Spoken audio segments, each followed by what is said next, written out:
बोलिए नारायण भगवान की जय। बोलिए मेरे बांके बिहारी लाल की जय। आप सभी को पांछा कुंछा एकादशी की हार्दिक शुभकामनाएं। आश्विन मास के शुक्ल पक्ष में पाप कुंछा पांच कुंछा एकादशी को मनाया जाता है। ये बड़े आनंद तथा उत्सव के साथ मनाई जाती है। एक समय राजा युधिष्ठिर ने भगवान श्री कृष्ण के समीप जाकर पूछने लगे कि हे द्वारकाधीश, हे भगवान कृष्ण, आप कृपया करके मुझे आश्विन मास के शुक्ल पक्ष की एकादशी की कथा सुनाएं। उसका क्या नाम है, उसका क्या फल है, किस विधि से उस व्रत को किया जाता है। आपने मुझे आश्विन मास के कृष्ण पक्ष की इंदिरा एकादशी के बारे में बताया, जिससे समस्त पितरों का उद्धार हो जाता है और उन्हें मोक्ष की प्राप्ति होती है। अब आप कृपया करके मुझे आश्विन शुक्ल पक्ष की एकादशी के बारे में बताएं। भगवान कृष्ण बड़े ही प्रसन्न हुए तथा भगवान कृष्ण प्रसन्न होकर कहने लगे कि हे युधिष्ठिर, ये आश्विन मास के शुक्ल पक्ष की एकादशी का नाम पांछा कुंछा एकादशी है। ये एकादशी समस्त पापों को नष्ट करने वाली है। माना जाता है कि व्यक्ति के जीवन में जब तक ये एकादशी नहीं आती, जब तक उसके सारे शरीर में पाप बने रहते हैं। जैसे ही वो इस एकादशी के व्रत को धारण करता है, उसके शरीर से सारे पाप नष्ट हो जाते हैं और उन्हें पुण्यों की प्राप्ति होती है। ये एकादशी बड़ी महान है। जिस प्रकार से हरिद्वार, काशी तथा प्रयागराज जैसे तीर्थों में जाने से जो फल मनुष्यों को प्राप्त होता है, वही फल इस एकादशी को धारण करने से प्राप्त हो जाता है। इस एकादशी को जो व्यक्ति अपने जीवन में धारण करता है, इसका व्रत करता है, इसी की कथा को सुनता है, इसकी कथा को कहता है, उसे किसी प्रकार से भी नरक में जाना नहीं पड़ता। उसने अपने जीवन में कितने भी पाप अगर किए हों, अगर एक बार भी गलती से भी इस एकादशी के व्रत को कर लिया तो उसके सारे पाप नष्ट हो जाते हैं और उसने अपने जीवन में कभी नरक जाना नहीं पड़ता। इस प्रकार से ये एकादशी इतनी महान है। इस एकादशी पे जो भी दान किया जाता है वो अक्षय हो जाता है। भगवान श्री नारायण का पद्म नाम से पूजन किया जाता है। भगवान श्री नारायण का पूजन करें, गोपाल जी का शालिग्राम का पूजन करें, सुंदर घी का दीपक उनके सामने प्रज्वलित करें, सुंदर पुष्पों की माला पुष्पों से उनका श्रृंगार करें, तुलसी दल तुलसी मंजरी से उनका पूजन करें। इनसे भगवान अति प्रसन्न होते हैं। भगवान को पान समर्पित करें। बताया गया कि भगवान पान के पत्ते से पान समर्पित करने से ब्रह्मा विष्णु महेश तीनों प्रसन्न होते हैं। इस दिन भगवान को पान समर्पित किया जाता है तथा पान का दान किया जाता है। पान के पत्ते में ब्रह्मा जी का वास बताया गया तथा सुपारी में भगवान श्री नारायण का तथा चूने में भगवान शंकर का। इस प्रकार से ब्रह्मा विष्णु महेश तीनों आपके घर के तथा आपके परिवार के सभी संकटों का, दुखों का, दरिद्रों का हरण करके आपके ऊपर चारों तरफ से कृपा बरसाते हैं। आपके घर में कभी भी किसी प्रकार से अन्न जल आदि की कमी नहीं होती तथा आप अपने जीवन के समस्त पापों को नष्ट करते हुए भगवान के धाम को प्राप्त होते हो। श्री युधिष्ठिर जी महाराज कहने लगे कि हे भगवान कृष्ण, इस एकादशी की इतनी महिमा है तो कृपया करके ये बताएं, क्या इसका व्रत किसी ने धारण किया? भगवान कृष्ण कहने लगे कि हाँ युधिष्ठिर, इसका व्रत विंध्याचल पर्वत पर रहने वाले एक क्रूर क्रोधन नाम के बेलिये ने इसका व्रत धारण किया।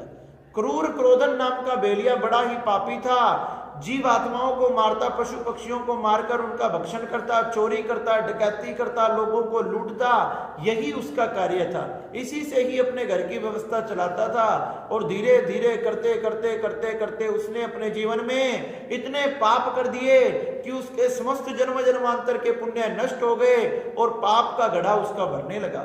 ऐसे करते करते बहुत वर्ष व्यतीत हो गए और उसने अनेक प्रकार के पाप अपने जीवन में किए। तो एक दिन यमदूतों के दूत ने, यमराज के दूतों ने उनको आकर कहा कि हे क्रूर क्रोधन, तू पाप करना छोड़ दे, नहीं तो तेरा अंजाम बहुत बुरा होगा। तूने नरक यातनाओं को भोगना पड़ेगा, तूने नरक यातनाओं को भोगना पड़ेगा, तेरा अंजाम बड़ा बुरा होगा। क्योंकि यमराज ने हमें बताया आज से कुछ दिन बाद ही तेरी मृत्यु होने वाली है। और कुछ दिन बाद जब तेरी मृत्यु हो जाएगी हम तुझे पीट पीट कर यमराज के पास लेकर जाएंगे। यमराज धर्मराज तुम्हें वैतरणी नदी में तथा नरक के कुएं में डाल देंगे, जहां से लाखों जन्मों तक, लाखों वर्षों तक तुम्हारा उद्धार नहीं हो सकता। अब तूने पाप करना है या पुण्य करना है, ये तू विचार कर ले। यमराज के दूत तो ये कहकर चले गए, लेकिन उस बहेलिये को बड़ी चिंता हुई। वो सोचने लगा कि अगर सच में ये यमराज के दूत थे और मुझे कहकर गए हैं तो सच में मुझे नरक जाना पड़ेगा, और जैसे मैंने पक्षियों को मार मार कर खाया है ये सब मुझे मारेंगे, ये सब मुझे खाएंगे, और मैं ये सब कैसे सहन कर पाऊंगा, मैं क्या करूं। इतने में ही उसे पता लगा कि विंध्याचल पर्वत के पास में एक अंगिरा नाम के ऋषि आने वाले हैं। जैसे ही अंगिरा नाम के ऋषि वहां आकर विराजमान हुए, वो बहेलिया दौड़ा दौड़ा अंगिरा ऋषि के चरणों में पहुंच गया। चरणों में जाकर रोने लगा, विलाप करने लगा, तड़पने लगा कि हे महात्मा, हे साधु संत, आप मेरी रक्षा करो, मुझ पर कृपा करो, क्योंकि साधु संतों के दर्शन से ही जीव का कल्याण हो जाता है, जन्म जन्मांतर के पाप नष्ट हो जाते हैं। श्री अंगिरा ऋषि कहने लगे कि हे भैया, क्या बात है, तुम इस प्रकार से क्यों विलाप कर रहे हो, आप बताओ आपके दुख का कारण क्या है। वह कहने लगा कि हे गुरुदेव, हे संत महात्मा, मैं ऋषि साधु संत, मैंने अपने जीवन में बहुत प्रकार के पाप किए हैं, और पाप तो क्या, मैंने जीवन में बहुत पाप किए हैं। अपनों को लूटा, अपनों को खाया, जब अपनों को खा लिया तो दूसरों को भी नहीं छोड़ा। पशु पक्षी मानव मनुष्य किसी को मैंने नहीं छोड़ा, सबका मैंने भक्षण किया, सबके धन को लूटा, सबकी हत्याएं की। ऐसा कोई पाप नहीं है जो मैंने जीवन में ना किया हो। लेकिन हे साधु महात्मा, अब मैं इन पापों से छुटकारा पाना चाहता हूं, क्योंकि इसका दंड मुझे हजारों सालों तक नरक की यातनाओं को भोगना पड़ेगा, वह मैं नहीं भोगना चाहता। अंगिरा ऋषि कहने लगे कि हे पुत्र, तूने पाप तो बहुत किए हैं जिससे तेरा उद्धार नहीं हो सकता। वह रोने लगा कि हे महात्मा, कोई तो एक उपाय ऐसा होगा जिससे मेरा कल्याण हो जाए, आप कृपया करके बताएं। अंगिरा ऋषि आसन लगाकर बैठ गए, नेत्र बंद कर कर उन्होंने देखा।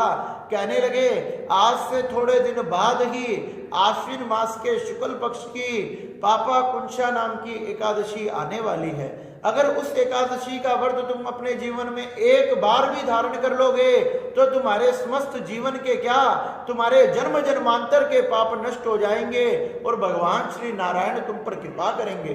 जैसे ही उसने सुना वह बड़ा आनंद हो गया। हुआ तो अब उसके हृदय में आनंद का समुद्र उमड़ने लगा कि भगवान का शुक्रिया, भगवान का धन्यवाद कि कोई तो ऐसा उपाय है जिससे मैं नरक आदि बाधाओं से छुटकारा पा सकता हूं।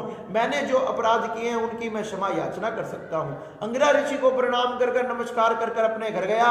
कुछ समय बाद जैसे ही अश्विन मास के शुक्ल पक्ष की ये पांचकुंशा नाम की एकादशी का व्रत आया, इस एकादशी के व्रत को धारण किया। धारण करते ही उसके जीवन के समस्त जन्मों के पाप नष्ट हो गए और पाप नष्ट हो गए। जैसे उसने एकादशी को भगवान का भजन किया, पूजन किया, सुंदर पुष्प आदि से, तुलसी से भगवान का पूजन किया, पान भगवान को समर्पित किया।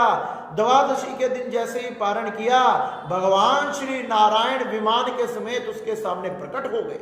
जैसे ही भगवान नारायण प्रकट हुए, उसके आंखों से अश्रुपात होने लगे और भगवान नारायण वो दौड़ा दौड़ा भगवान के चरणों में प्रणाम किया और भगवान ने उसके सिर पर सुंदर हाथ रखा और अपने साथ बैकुंठ लोक को ले गए।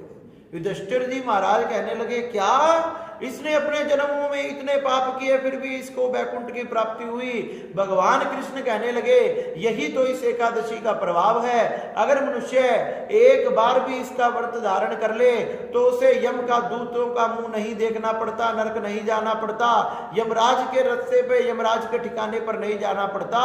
वह तो भगवान नारायण के चरणों में जाता है और सदा सदा के लिए बैकुंठ में, विष्णु लोक में वास करता है। इस प्रकार से युधिष्ठिर जी महाराज बड़े ही प्रसन्न हुए कि ये पांचकुंशा नाम की एकादशी बड़ी पवित्र है, जो समस्त जीवन के पाप आदि को नष्ट करने वाली है तथा समस्त प्रकार से पुत्र आदि की, विवाह आदि के कार्य, घर की वृद्धि, व्यापार की वृद्धि, सभी प्रकार की मनोकामनाओं को पूर्ण करने वाली है। इस प्रकार से युधिष्ठिर जी महाराज ने ये कथा सुनी और भगवान नारायण ने, भगवान कृष्ण ने श्री युधिष्ठिर जी महाराज को ये बड़ी ही सुंदर कथा सुनाई। बोलिए नारायण भगवान की जय। अगर आपको हमारा चैनल पसंद आता है, ये वीडियो पसंद आती है, तो आप हमारी वीडियो को लाइक करें और चैनल को सब्सक्राइब करना भी ना भूलें तथा वीडियो को आगे शेयर करें। बोले श्री मां के बिहारी लाल की।